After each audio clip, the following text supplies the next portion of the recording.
تراجع مهاجم فياريال الإسباني إلياس خوماش عن الدفاع عن عنوان لاروخا مقررا اللعب مع المنتخب المغربي، بعدما أكدت مصادر قبل أيام أن اللاعب رفض دعوة المنتخب الوطني المغربي للمرة الثانية تواليا. وفي تصريح لشبكة ريلوفو الإسبانية،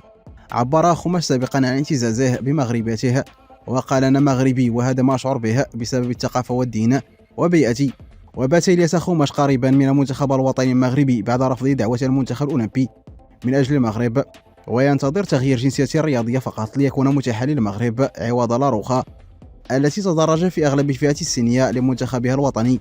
إذ لعب لمنتخبات تحت 16 سنة 18 19، وهو الآن مع منتخب تحت 21 سنة. وكان إلياس قد فضل منذ مدة إكمال المسيرة رفقة المنتخب الإسباني، ورغم ذلك واصلت الجامعة مراقبة وضعيته، إذ ظل الباب مفتوحا في وجهه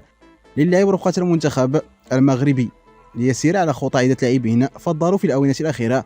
اللعب للمنتخب المغربي على حساب إسبانيا الذين ولدوا فيها وتلقوا التكوين في صفوف أنديتها.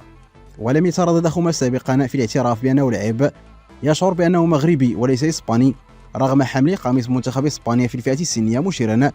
إلى أنه يقوم بذلك لأسباب معينة. وهكذا خوماش في حوار: إذا كنت هنا مع منتخب إسبانيا فهذا لسبب ما، أريد أن أكون مع إسبانيا، لكن يمكن للجميع أن يفكروا فيما يريدون، من يملك القرار هو أنا كلاعب، واليوم أنا سعيد للغاية بوجودي مع المنتخب الإسباني، مضيفا: نعم تكون هناك ضغوطات حين يكون اللاعب صغير السن، لكن المنتخب المغربي هو مسألة مشاعر، فأنت تعمل على تمثيل بلدك، القرار يأتي من الداخل ولا يمكنك تغييره. ويعتبر إلياس خوماش الذي سبق له حمل ألوان المنتخب المغربي تحت 17 سنة في بطولة دوري شمال إفريقيا بتونس في عهد المدرب الهولندي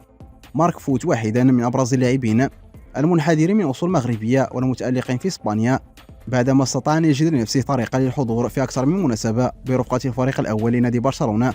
قبل أن ينتقل إلى نادي فياريال بعد نهاية عقده الموسم الماضي.